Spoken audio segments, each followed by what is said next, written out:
बिस्मिल्लाहिर्रहमानिर्रहीम। अस्सलाम वालेकुम नाज़रीन, आप यूट्यूब चैनल देख रहे हैं। मैं इमरान खान हूँ। अब तक की जो तफसीलात हैं, सबसे पहले तो इमरान खान साहब के हवाले से, क्योंकि सबकी इस बारे में तशवीश है और सारे लोग जानना चाहते हैं कि इमरान खान साहब की सेहत के बारे में मामलात कहाँ तक पहुँचे हैं। देखें, उनकी जो दाईं आँख है उसकी बिनाई 85% तक ख़त्म हो गई है। और ये बात इमरान खान साहब ने अपने मुँह से नहीं कही। हुआ ये था कि इमरान खान साहब की बिनाई बिल्कुल ख़त्म हो गई थी और उसके बाद वो बार बार शिकायत करते रहे। आहिस्ता आहिस्ता उनकी आंख ख़त्म होती रही, वो बताते रहे। और फिर उन्होंने एक दिन बताया कि मेरी आंख बिल्कुल ख़त्म हो गई है।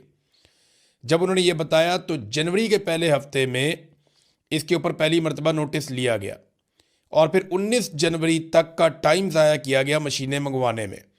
फिर जब टेस्ट हुए तो पता चला कि इमरान खान साहब की आंख तो वाकई बिल्कुल ही ख़त्म हो गई है। फिर उन्हें अस्पताल ले जाया गया तो बाद में डॉक्टर ने बताया जी कि अब इसमें सिर्फ 15% बेहतरी आई है और आपकी आंख 85% ज़ाया हो चुकी है। ये इमरान खान साहब ने वो बात बताई जो डॉक्टर्स ने उनको बताई है और अब तक हमारे पास यही मालूमात हैं। और 15% विजन कोई विजन नहीं होता। जो इस वक्त उनके इलाज की सूरत हाल है, देखें, इमरान खान इनकलाब भी ले आएंगे, इमरान खान इस मुल्क में एस्टेब्लिशमेंट को शिकस्त भी दे देंगे, ये जर्नैल अपनी बैरकों में वापस भी जाएंगे। आसिम मुनीर साहब जो जुल्म कर रहे हैं ये हमेशा नहीं रहेगा, लेकिन इस वक्त इमरान खान की सेहत ज़रूरी है और उन्हें अपना इलाज करवाना चाहिए। हुकूमत ने इमरान खान के डॉक्टरों के बगैर, देखें, एक तरफ इमरान खान साहब के डॉक्टर जो हैं वो डॉक्टर आसिम और डॉक्टर फैसल, वो बार बार अपना पैगाम रिकॉर्ड करवा रहे हैं। रात 12 बजे के बाद आज के दिन में भी उन्होंने अपना एक पैगाम रिकॉर्ड करवाया और वो तहफ़्फ़ुज़ात का इजहार कर रहे हैं इमरान खान साहब की सेहत के हवाले से, क्योंकि उनका ये मानना है कि इमरान खान साहब की बीमारी उनकी आँख में नहीं है, बीमारी उनकी आंख तक पहुंची है, बीमारी उनके खून में है और उनके ब्लड के अंदर कोई ऐसी चीज़ें शामिल हो गई हैं जिसकी वजह से क्लॉटिंग हो रही है और वही क्लॉट उनकी आंख में पहुंचे हैं। और उनकी एक आंख को बजाय इसके कि उसको ट्रीट किया जाता, उन्हें ड्रॉप्स दे के मामले को बिगाड़ा गया। यानी वो इमरान खान जो इनसे बीमार नहीं हो रहा था, कमज़ोर नहीं पड़ रहा था, जिस्मानी नुक्ता नज़र से इमरान खान इनके काबू नहीं आ रहा था, आसाबी नुक्ता नज़र से इमरान खान इनके काबू नहीं आ रहा था, तो फिर इन्होंने उसे कुछ ऐसा दिया, इसके खर्चे का इजहार किया जा रहा है। बहुत सारे लोग ये बात कर रहे हैं कि कुछ ना कुछ इमरान खान के साथ ऐसा किया गया जिसके बाद इमरान खान साहब की आंख तक पे इफेक्ट हुआ। अब डॉक्टर्स ये कहते हैं कि स्पेशलिस्ट के पास ले जाया जाए, ये सिर्फ आंख का मसला नहीं है, हमें दीगर सारे टेस्ट भी करने हैं। लेकिन इमरान खान साहब के ब्लड टेस्ट सामने नहीं आने दिए जा रहे, टेस्टों को और डॉक्टरों को कंट्रोल किया जा रहा है। ये इमरान खान की बहन ने पहले भी कहा था। बहरहाल अब 2 डॉक्टरों के ऊपर मुश्तमिल एक बनाया गया है पैनल और ये डॉक्टर फैसला करेंगे अस्पताल मुंतकिल करने का इमरान खान को। इसमें एक डॉक्टर अमजद है, ये भी स्पेसिफिक जो आंख की बीमारी इमरान खान साहब को, जिसमें रेटिना स्पेशलिस्ट हैं, ये एक और इसी बीमारी के डॉक्टर हैं डॉक्टर नदीम कुरैशी। ये 2 डॉक्टर्स पर मुश्तमिल और ये दोनों डॉक्टर जो हैं वो अल शिफा के हैं। रोला यही पड़ा हुआ है कि इमरान खान साहब को शिफा इंटरनेशनल में लेकर जाना है या अल शिफा ट्रस्ट आई हॉस्पिटल जो है वहाँ पर लेकर जाना है। जो अल शिफा ट्रस्ट आई हॉस्पिटल है वहाँ पे इमरान खान साहब की फैमिली या उनके डॉक्टर्स नहीं चाहते कि इमरान खान को ले जाया जाए। वो एक रिटायर्ड जर्नैल वहाँ पे प्रेसिडेंट है और यहाँ पे इमरान खान साहब को ले जाना चाहते हैं हुकूमत के लोग, और यहीं के 2 डॉक्टर्स पर मुश्तमिल एक पैनल इन्होंने बनाया है। इसका मतलब है यहीं लेकर जाना चाहते हैं, यहीं पर इलाज करवाना चाहते हैं। जबकि इमरान खान साहब के जो डॉक्टर्स हैं या उनकी फैमिली है या बाकी लोग हैं वो ये कह रहे हैं कि शिफा इंटरनेशनल में लेकर जाएँ, जहाँ पर ज़्यादा सहूलियात हैं, तमाम तरह के टेस्ट हो सकते हैं और वहाँ पे इमरान खान साहब की सेहत के मामलात को ज़्यादा बेहतर अंदाज में शफाफ तरीके से देखा जा सकता है। अब इस वक्त इमरान खान साहब की फैमिली को और डॉक्टर्स को उनसे दूर रखा जा रहा है और उनसे बिल्कुल राय नहीं ली जा रही, उनसे बिल्कुल कॉन्सेंट नहीं किया जा रहा। ये एक दबाव तो इनके ऊपर है कि इमरान खान का इलाज करवाना है, इलाज तो ये करवाएंगे, लेकिन जिस तरह का इलाज उनका होना चाहिए उस इलाज की तरफ ये नहीं बढ़ रहे और बातें बीच में की जा रही हैं डील की। देखिए, अगर डील हो रही होती ना तो इमरान खान की कम से कम एहलिया इस वक्त अपने घर में होती। अगर डील हो रही होती ना तो बुशरा बीबी अपने घर में होती। डील हो रही होती तो इमरान खान साहब की मुलाकातें खुल चुकी होती। डील हो रही होती तो वकला भी मिल रहे होते, लीडर्स भी मिल रहे होते, इमरान खान साहब अहकामात जारी कर रहे होते। तो डील तो बिल्कुल नहीं हो रही। अगर डील होती है तो फिर चीज़ें होती हुई आपको दिखाई भी दे देती हैं। अभी एक दिन पहले की बात है, इमरान खान साहब की बहनों ने आसिम मुनीर पर शदीद तनकीद की है जो कुछ भी इमरान खान साहब के साथ हो रहा है इस सारी सूरत हाल को लेकर। तो फिर ये डील वाली बातें जो ना ये हवा में, इनके अंदर कोई हकीकत नहीं है। इधर मीडिया की डीएसएनजी जो है वो कुछ लगी हुई हैं अल-शिफाई ट्रस्ट हॉस्पिटल के अंदर और कुछ लगी हुई हैं अडियाला जेल के बाहर। तो मैं एक बात आपको बता दूं कि ऐसे केसेस में मीडिया वाले ये बात जहन में रखें कि 2 या 3 मरतबा प्रोटोकॉल निकाले जाते हैं। अगर जेल से गाड़ियों का एक बहुत बड़ा काफिला बाहर निकले और आपको लगे कि इसके अंदर इमरान खान साहब अल-शिफा की तरफ जा रहे हैं, तो ज़रूरी नहीं है कि उसमें इमरान खान साहब हों। जब आप सारे मीडिया वाले उन गाड़ियों के पीछे लग जाएंगे तो उसके बाद कोई और गाड़ी निकलेगी। जैसे कि शहीद अरशद शरीफ की मैयत को जब एयरपोर्ट से निकाला गया तो वहाँ पे डिसीव किया गया लोगों को, कुछ एम्बुलेंसेज भगा दी गई, लोग उनके पीछे पीछे भागते रहे, अपनी गाड़ियाँ लेके चले गए और बहुत सारे लोगों को गुमराह किया गया और बाद में जो एम्बुलेंस थी उसको निकाला गया और उसको एक और हॉस्पिटल की तरफ लेकर चले गए। तो ये करते हैं इस तरह। ये मेरे साथ भी इन्होंने एक दफ़ा ऐसे किया, शहबाज गिल के साथ भी। नॉर्मल है, ये रूटीन है इनकी। ये ऐसे ही लोगों को गुमराह करते हैं कि हमने इधर को गाड़ियाँ निकाली हैं, लोग इधर चले जाएंगे तो हम बाद में गाड़ियाँ निकाल के दूसरी तरफ चले जाएंगे। अब ये किसी को नहीं पता कि इमरान खान को इन्होंने लेकर कहाँ जाना है, लेकिन डॉक्टरों का पैनल इन्होंने बना दिया है। और डील वील की जो कहानियाँ ये सुनाते हैं, डील तो हो कोई नहीं रही, ना इमरान खान ने कोई डील करनी है। इमरान खान नहीं इनसे डील करता। उसने अपने बेटों से बात करते हुए क्या कहा, मैं ठीक हूँ, मेरी आँख ख़राब हो गई है। कि बहुत बड़ा दिल चाहिए एक बंदे को ये बात करने के लिए। लोहे के आसाब का आदमी है वो नवाज शरीफ तो कभी नहीं बनेगा, ना वो जरदारी बनेगा। नवाज शरीफ ने अपनी पूरी जिंदगी ऐसी तकलीफ के 10 दिन नहीं गुजारे होंगे जैसी इमरान खान साहब इस वक्त तकलीफ गुजार रहे हैं। आसिफ अली जरदारी ने भी जेल काटी है। अभी आसिफ अली जरदारी को भी लॉन्च किया गया, हालांकि सदर पाकिस्तान है, कि जनाब आप भी स्टेटमेंट दें। वो आ गए थे, जी मैंने तो इतनी लंबी सालों तक जेल काटी है, मैं जेल काटने वाला बंदा हूँ। अभी जनाब इनको 1.5 साल नहीं हुआ और उन्होंने चीखें मारना शुरू कर दी, मुझे बाहर निकालो, मेरी आंख में दर्द हो रहा है, मुझे दूध नहीं मिल रहा। अब ये जनाब बातें कर रहा है आसिफ अली जरदारी, सदर पाकिस्तान। जाली इसलिए कि जिन्होंने वोट डाले वो सारे जाली हैं, तो सदर भी जाली है। अब जनाब आसिफ अली जरदारी साहब की अपनी जो जेल है उसके क्या किस्से सुनाए जाएं। मेरे यहाँ पे ये वीलॉग है, इसमें हमारी खवातीन बहनें माएँ भी देखती हैं। बस मैं इतना आपको बता देता हूँ कि आसिफ अली जरदारी साहब को कुछ अरसा तकलीफ रही, और वो भी नवाज शरीफ साहब के दौर में उन्होंने तकलीफ देने की कोशिश की। उसके अलावा तो इन्होंने वीवीआईपी किस्म की जेल काटी है। ये तो अस्पताल से कभी जेल वाली साइड पे जाते ही नहीं थे। आसिफ अली जरदारी की दर्जनों वीडियो और तस्वीरें मौजूद हैं जेल के दौरान, जब इनकी मौजें लगी हुई थी। बेनज़ीर भुट्टो साहबा इनसे मिलने जाती थी, अपने बच्चों को लेकर एक दफ़ा वो गई और वो तस्वीरें बना के उन्होंने वायरल कर दी। आसिफ अली जरदारी की तो उनके साथियों से मुलाकातें होती थी, घर से खाने आते थे, बाकायदा मौजें लगी हुई थी, हर तरह की चीज़ इनको मिलती थी। अस्पताल में ज़िया शाहिद साहब जब मिलने के लिए गए, जर्नलिस्ट हैं, फौत हो गए अब, ज़िया शाहिद साहब जब जेल में मिलने के लिए गए, पता चला अस्पताल में गए तो पता चला जी साथ एक कोठी है जिसके अंदर जरदारी साहब है और वहाँ पे जरदारी साहब की खिदमत सर अंजाम दी जा रही थी। वो बड़े अजीबोगरीब किस्म का माहौल था वहाँ पे। अब वो उन्होंने बता दी थी वो बात, मैं यहाँ पे बात नहीं करता, लेकिन जरदारी साहब को एहसास करना चाहिए कि ऐसी जेल उनके पूरे ख़ानदान में किसी ने नहीं काटी जैसी जेल इमरान खान काट रहा है। और जितना जुल्म इमरान खान के ऊपर हो रहा है, आप लोग ये जुल्म सोच भी नहीं सकते। हाँ, ये ज़रूर है कि जुल्फ़िकार दी भुट्टो फांसी चढ़ गया, मुश्किल तो जुल्फ़िकार दी भुट्टो ने देखी, बेनज़ीर भुट्टो ने कुर्बानी दे दी।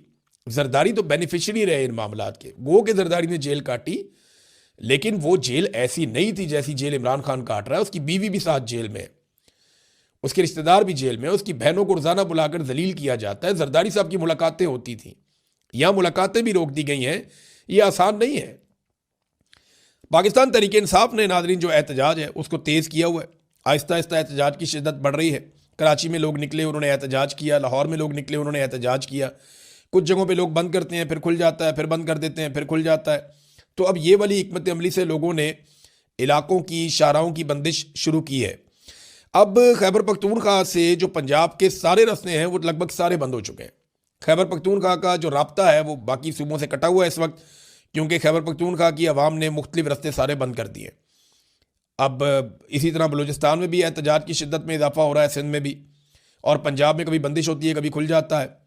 गिलगित बल्तिस्तान से आने वाली शाहराह जो है वो भी बंद है, जबकि कश्मीर के रास्ते आज ये दावा किया गया है, क्योंकि कश्मीर में एहतजाज तो काफ़ी हुआ, लेकिन अब ये दावा किया गया है कि कश्मीर की शाहराहें जो जुड़ती हैं पाकिस्तान के साथ उनको भी बंद कर दिया जाएगा और कश्मीर के शहरी वहाँ पे एहतजाज करेंगे। मुराद सईद ने नादरीन अपना इस्तीफ़ा पेश कर दिया। मैं ज़रा आपको पढ़ के सुना देता हूँ मुराद सईद ने क्या कहा अपने इस्तीफ़े में। मुराद सईद ने कहा, जी मेरी पार्टी के आदर से गुजारिश है कि मिन्नत तरले और मसलहत की सियासत बहुत हो गई, हमें इस नाजायज़ हुकूमत की जड़ों पर वार करने की ज़रूरत है। सुप्रीम कोर्ट के ऑर्डर के बाद इमरान खान साहब को उनके ज़ाती मुआलिजीन और रुफ़का की मौजूदगी में अस्पताल मुंतकिल करने और इलाज का मुनासिब इंतज़ाम नहीं हो रहा और हर गुजरता लम्हा खान साहब की ज़िंदगी को मज़ीद ख़तरे में डालने के मुतरादिफ है। पार्लिमान के सामने और पुरअमन धरने देने वाले हमारे मेंबरान को इस पार्लियामेंट में मैसूर कर दिया गया है, जिसमें सजाए जाली ऐवानों का एक ही मकसद रह गया है, अफराद के मफादात का तहफ़्फ़ुज़, आइन की पामाली और अवाम का इस्तेहसाल। हमें फौरी तौर पर सेनेट, कौमी असम्बली पंजाब और सिंध असम्बली से यकमुश्त इस्तीफ़े दे देने चाहिए। इस ज़मन में अपना इस्तीफ़ा पार्टी निगरान चेयरमैन बैरिस्टर गौहर खान और जनरल सेक्रेटरी सलमान अकरम राजा को अरसाल कर रहा हूँ और साथ ही मुल्क के तमाम शहरों में अवाम, पार्टी तंजीमें, यूथ विंग और ISF अपने अपने शहरों की मरकजी सड़कें बंद करने और एहतजाज का सिलसिला जारी रखें। ये मुराद सईद ने कहा है। नाजरीन, कुछ और भी बयानात आए हैं, सख्त बयानात हैं। इनमें एक बयान जो है वो जावेद हाशमी साहब का है, लेकिन एक बात आप जहन में रखें कि खालिद खुर्शीद ने ग्राउंड पे बहुत काम किया इस एहतजाज के सिलसिले में और उन्होंने कहा जी कि पाकिस्तान तहरीक इंसाफ के कारकुनान निकलें और सारी शाराएँ बंद रखें। इमरान खान के लिए आपके दिलों में बहुत मोहब्बत है। आज मामलात ज़बानी कलामी या सोशल मीडिया के मैसेजेस से हल नहीं होंगे। आप सबसे दरख्वास्त है कि अपने बच्चों को और फैमिलियों को साथ लेकर निकलें। जो लोग रोड बंद कर रहे हैं, जो नौजवान इस वक्त हिम्मत दिखा रहे हैं, आप घरों में ना बैठे रहें, उनकी मदद भी करें। अगर आप घरों में बैठे रहें तो शायद खुद को माफ़ नहीं कर सकेंगे। एक स्टेटमेंट जो है वो जुनैद अकबर साहब ने किया। उन्होंने कहा जी जो लोग बहुत ज़्यादा हमें मैसेजेस करके मांग रहे थे हिकमत अमली या मांग रहे थे लाया अमल, तो वो सारे निकलें और निकल के पहुँचें एहतजाज करने के लिए उन मकामात पे जहाँ पे शराएँ बंद हैं, ख़ास तौर पे सवाबी इंटरचेंज के बारे में उन्होंने कहा जुनैद अकबर साहब ने। अब देखें, एक चीज़ ना हम सबको जहन में रखनी चाहिए कि इस वक्त जो क़यादत है पाकिस्तान तहरीक इंसाफ की, उनकी अक्सरियत वो इस्लामाबाद में बंद हो चुकी है। जितने अहम लोग हैं वो सारे के सारे इस्लामाबाद के ऐवानों में बंद हैं। कुछ लोग इस वक्त पार्लियामेंट के अंदर, कुछ पार्लियामेंट लॉजेस के अंदर, कुछ खैबर पख्तूनख्वा हाउस जो है उसके अंदर बंद है और वहाँ पर ये लोग एहतजाज कर रहे हैं। अब पाकिस्तान के अंदर, पूरे पाकिस्तान में अगर आवाम निकलती है और एक बड़ा सख्त रद्द-ए-अमल देती है आने वाले दिनों में और उस रद्द-ए-अमल के नतीजे में कुछ बड़ी कामयाबी मिलती है तो सहरा तो फिर ये क़यादत अपने सर बांध लेगी। लेकिन अगर खुदा न खास्ता हालात 9 मई की तरफ जाते हैं तो ये लोग तो कल को ये कह लेंगे बड़े आराम से कि जनाब हम तो अपने इस्लामाबाद के अंदर बंद थे, हम तो वहाँ पर मौजूद ही नहीं थे। तो ये एक तरह से इसको इस एंगल से भी लोग देख रहे हैं। जावेद हाशमी साहब ने एक ट्वीट किया।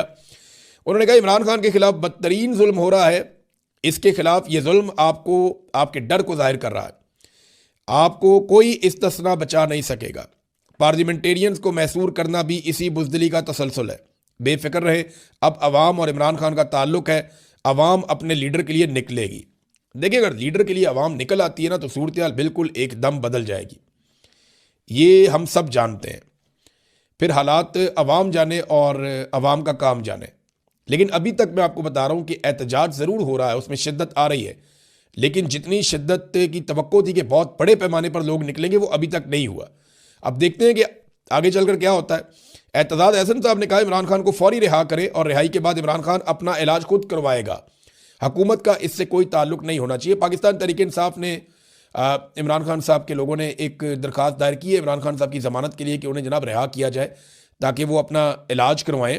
उनकी तबीयत ठीक नहीं है। अब इस पर इमरान खान साहब का रद्दअमल क्या आएगा ये तो आप तब देखेंगे जब इमरान खान साहब के सामने ये बात रखी जाएगी। फ़र्ज़ करें अदालत कह भी देती है तो क्या वो अपनी अहलिया के बगैर उन्हें जेल में छोड़ के बाहर आ जाएंगे? इमरान खान साहब का प्रॉब्लम उनकी आंख है। उनकी आंख के अंदर जिस किस्म की सूरत हाल पैदा हो चुकी है, उन्होंने अपने वकील को भी ये कहा कि सहूलियात को छोड़ो, यहाँ पे मुझे क्या सहूलियात मिल रही हैं, इन सारी चीज़ों को दफ़ा करो। ये सिर्फ दफ़ा करो का लफ्ज़ मैंने अपने से बोल लिया, लेकिन इमरान खान साहब का स्टाइल यही है कि इन सारी चीज़ों को छोड़ो, मेरी आंख के बारे में बताओ, अगर ये ठीक हो सकती है तो इसको बचाया जाए। इमरान खान साहब देखें सारी ज़िंदगी उन्होंने वर्जिश की है, उन्हें अपनी सेहत का हमेशा से बहुत ख्याल रखा है। अपने लिहाज से वो बड़े हसास हैं इन मामलात में, और वो ये जानते हैं कि लंबी लड़ाई के लिए सेहतमंद होना कितना ज़रूरी है। अब इस सूरत हाल में इमरान खान साहब को बाकायदा ब्लैकमेल किया गया कि किसी तरह इमरान खान साहब को ऐसी बातों पे मना लिया जाए कि वो बोलेंगे नहीं, बात नहीं करेंगे, ठीक है आपका इलाज करवा लेते हैं। लेकिन इमरान खान साहब ने अभी तक की इतला के मुताबिक किसी किस्म का भी कंप्रोमाइज़ नहीं किया। एतजाज एहसन ने कहा कि इमरान खान को एक आंख की बिनाई 85% चली गई है। ये छुपाने के लिए उन्हें 60 दिन तक कैद तन्हाई में रखा गया। कहाँ गए जजेज और कहाँ गई अदालतें? ये याद रखना चाहिए कि क़यामत वाले दिन आंख के बदले आंख देना पड़ेगी। ये बात ठीक है। और हाफिज़ कुरान है आर्मी चीफ, उनको तो पता होना चाहिए कि क़यामत वाले दिन आंख के बदले आंख ही देनी पड़ेगी। आप जो मर्जी कर लें, अल्लाह रब्बुल इज़्ज़त का इंसाफ होना है। बार कौंसल्स ने हल्की फुल्की आवाज़ उठाना शुरू की है नादरीन, वकला कहीं कहीं आवाज़ उठा रहे हैं। पाकिस्तान बार कौंसल ने भी तशवीश का इजहार किया। उन्होंने कहा जी इमरान खान साहब का जो है उनकी मर्ज़ी के बेहतरीन डॉक्टरों से मुआयना करवाएं और तिब्बी सहूलियात उनको फराम की जाएँ। अब नादरीन एक बारीक वारदात पाकिस्तान में डाली जा रही है, थोड़ा सा मैं आपको इसके बारे में बता दूँ। एक तो जियो न्यूज़ ने 3 मरतबा, मैंने खुद ऐसे क्लिप देखे हैं जिनमें जियो न्यूज़ ने ये प्रोपेगेंडा फैलाया कि जनाब ये कहा जा रहा है इमरान खान के हामियों की जानिब से, जनाब ये कहा जा रहा है, वो कहा जा रहा है कि इमरान खान साहब की जेल में मौत होगी। ऐसी कोई बात इमरान खान के किसी हामी ने नहीं कही। ये जियो न्यूज़ कौन सा प्रोपेगेंडा चला रहा है? ये क्यों ये बातें बार बार कर रहे हैं? एक दफ़ा उनके एंकर ने कहा, एक दफ़ा परवेज़ रशीद ने कहा, एक दफ़ा एक और ने कहा, और वो बार बार ये बात करते हैं इमरान खान की मौत की खबर जनाब जेल से ये फैला दी जाती है। किसने फैलाई है? किसी शख्स ने पाकिस्तान तहरीक इंसाफ में से ऐसी बात नहीं की। कोई ऐसी बात नहीं फैला रहा। ये सिर्फ लोगों की ज़हन साजी कर रहे हैं, ये बारीक वारदात डाल रहे हैं। इनके ऊपर आप नजर रखें। ये जियो ग्रुप ये हरकत कर रहा है और मैंने इनके चैनल पे ये सुना है। इसके बाद जनाब सुहेल वड़ाइच जैसे लोग जो है वो जुल्म को नॉर्मलाइज करने के लिए कॉलम लिख रहे हैं कि जनाब भुट्टो भी तो मारा गया था, तो इमरान खान भी देखे ना, मरने से पहले उसके भी दांत में दर्द हो रही थी, अब इमरान खान साहब की आंख में हो रहा है तकलीफ। यानी ये इन चीज़ों को नॉर्मलाइज कर रहे हैं कि पहले भी ये जुल्म हो रहा था तो आज भी जुल्म हो रहा है। ये जैसे कोई बहुत बड़ा जुल्म हो जाता है तो ये फौरी तौर पे आ जाते हैं मैदान में, नहीं जी नहीं, ये पहली दफ़ा नहीं हुआ, ये पहले भी हुआ था। और बेशर्मो, जो जुल्म होता है वो जुल्म होता है, वो जब भी होता है उसको रोकना होता है। मेरी गुजारिश ऐसे लोगों से ये, ख़ास तौर पे अंसार अब्बासी साहब से और सुहेल वड़ाइच साहब से, इन्हें चाहिए कि अकेले में बैठें और बैठ के सोचें। अगर हो सके तो किसी मस्जिद में जाएं, नमाज पढ़ें 2 नफल, और बैठ कर सोचें कि क्या जालिम के साथी बन के उसकी मदद करके ये मजलूम के लिए मुजरिम नहीं बन रहे? क्या इनको कल जवाब नहीं देना पड़ेगा? क्या इन्हें अल्लाह रब्बुल इज़्ज़त से डर नहीं लगता? जितना जुल्म इस जाबिर निज़ाम ने कर दिया है, ये इसके साथी क्यों बन रहे हैं? ये इसमें अपने आप को बाहर भी रख सकते हैं। इनके अपने साथी इनको खिफ़त का इजहार कर रहे हैं, जनाब आप ना ही लिखते तो बेहतर था। बहुत सारे लोग इस तरह की बातें कर रहे हैं। और इदारे भी एक बात समझ लें, उन्हें ना देखिए, अभी अबसार आलम साहब ने भी इसी किस्म का एक शुदनी छोड़ दी कि इमरान खान की आंख बिल्कुल ही खत्म हो गई। अब देखें ना, ये उनके पास खबर हो सकती है क्योंकि देखें PMLN की हुकूमत है, नवाज शरीफ के पास पल पल की रिपोर्ट है, मरीम नवाज के पास रिपोर्ट है, आसिम मुनीर के पास रिपोर्ट है, कुछ जर्नैल है उनके पास रिपोर्ट है, और आपको पता है अबसार आलम किन लोगों के लिए काम करता है।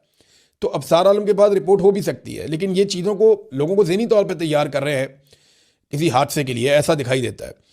अब ये जो इम्कान एक पैदा होता था ना पाकिस्तान में, ये मैं एस्टेब्लिशमेंट को एक बात क्लियरली समझाना चाहता हूँ। एस्टेब्लिशमेंट बोले तो पाकिस्तान के सारे कोर कमांडर्स वो भी सुन लें, पाकिस्तान की फौज भी सुन ले, पाकिस्तान के जितने भी एस्टेब्लिशमेंट के तगड़े लोग हैं, खासतौर पर मिलिट्री एस्टेब्लिशमेंट, सारे सुन लें कि अगर कोई इम्कान था ना कि ये नफरत कम हो जाएगी पाकिस्तान में, इदारों और अवाम के बीच में जो खलीज पैदा हो रही है वो भर जाएगी, तो ये जो घटिया हरकत हुई है ना, इसके बाद ये नहीं भरेगी।